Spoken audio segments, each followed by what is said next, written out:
പപ്പായ leaf എങ്ങനെ മുഖക്കുരുവിന് ഉപയോഗിക്കാമെന്ന് ഒരാൾ ചോദിക്കുകയുണ്ടായി. പപ്പായ ലീഫ് സെലക്ട് ചെയ്യുമ്പോൾ അതെങ്ങനെ സെലക്ട് ചെയ്യണമെന്നുള്ളൊരു വേറൊരു വീഡിയോ ഇട്ടിട്ടുണ്ടായിരുന്നു. അപ്പോൾ ഇതിൻ്റെ കൂടെ നമ്മൾ 2 ലീഫും കൂടി ആഡ് ചെയ്യണം. അതായത് നീം അതുപോലെ തന്നെ നമ്മുടെ പേരക്കയുടെ കൂമ്പലയാണ് സെലക്ട് ചെയ്യേണ്ടത്.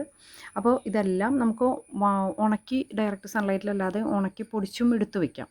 അപ്പോൾ ഇത് 3ഉം കൂടി നന്നായിട്ട് അരച്ച് അല്ലെങ്കിൽ പൊടിയെടുത്ത് നന്നായിട്ട് വെള്ളത്തിലോ അല്ലെന്ന് വെച്ച് കഴിഞ്ഞിട്ടുണ്ടെങ്കിൽ അലോവേര ജ്യൂസ് ഫ്രഷ് എടുക്കരുത്. അല്ലാതെ അലോവേര ജെല്ല് അല്ലെന്ന് പിന്നെ ഹണി വേണമെങ്കിൽ ആഡ് ചെയ്ത് കൊടുക്കാം.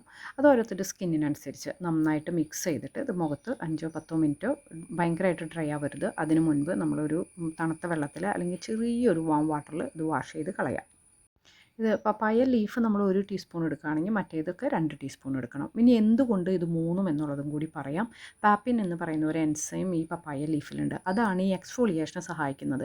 നമുക്ക് പുതിയ സ്കിൻ വരുമ്പോഴേ ചത്തിരിക്കുന്ന അല്ലെങ്കിൽ ഡെഡ് സ്കിൻ എക്സ്ഫോളിയേറ്റ് ചെയ്ത് കളഞ്ഞാലേ പുതിയ സ്കിൻ വരുള്ളൂ. അതുപോലെ പോർസ് ഓപ്പൺ ചെയ്യണം. അപ്പോൾ ഇതിനൊക്കെ വേണ്ടിയാണ് പപ്പായ ലീഫ് ഹെൽപ്പ് ചെയ്യുന്നത്. ഇനി neem leaf anti bacterial property ഉണ്ട്. അപ്പോൾ അതുകൊണ്ട് തന്നെ ഈ പഴുപ്പ് പോലെയുള്ള സാധനങ്ങൾ വരുമല്ലോ, അതൊക്കെ കുറയ്ക്കാൻ വളരെയധികം സഹായിക്കും.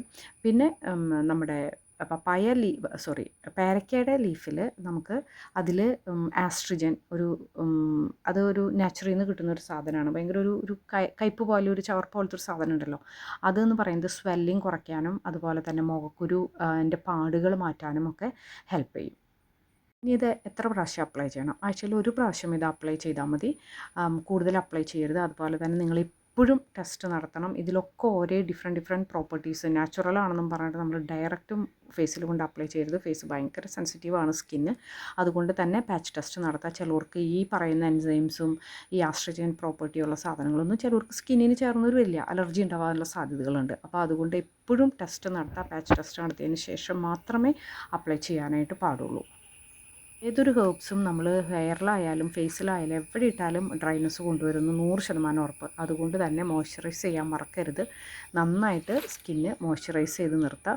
നിങ്ങൾ ഏത് ക്രീമാണ് ഉപയോഗിക്കുന്നത് അത് യൂസ് ചെയ്യാം. അല്ലെന്ന് വെച്ചിട്ടുണ്ടെങ്കിൽ ഒരു അലോവേര ജെല്ല് നമുക്ക് വീട്ടിൽ തന്നെ ഉണ്ടാക്കി വെക്കാം. നമ്മുടെ ഫ്രഷ് ജ്യൂസ് എടുത്തിട്ട് അലോവേര ജെല്ല്, നമുക്കിപ്പോൾ ക്ലിയർ ജെല്ല് കിട്ടണമെന്നൊന്നും ഒരു നിർബന്ധമില്ല. അപ്പോൾ ഇത് മിക്സ് ചെയ്യാനും നമുക്ക് വേണമെങ്കിൽ ഉപയോഗിക്കാം. അപ്പോൾ അത് പറ്റിയിട്ട് നന്നായിട്ട് ഫേസ് മോയ്സ്ചറൈസ് ചെയ്ത് നിർത്താം.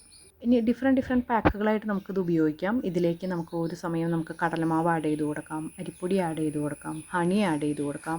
അങ്ങനെയുള്ള കാര്യങ്ങൾ നമ്മുടെ സ്കിന്നിന് ചേരുന്ന സാധനങ്ങൾ വെച്ചിട്ട് നമുക്ക് പല രീതിയിലുള്ള പാക്കുകൾ നമുക്ക് ഉപയോഗിക്കാനായിട്ട് ഇത് വെച്ച് ചെയ്യാനായിട്ട് പറ്റും.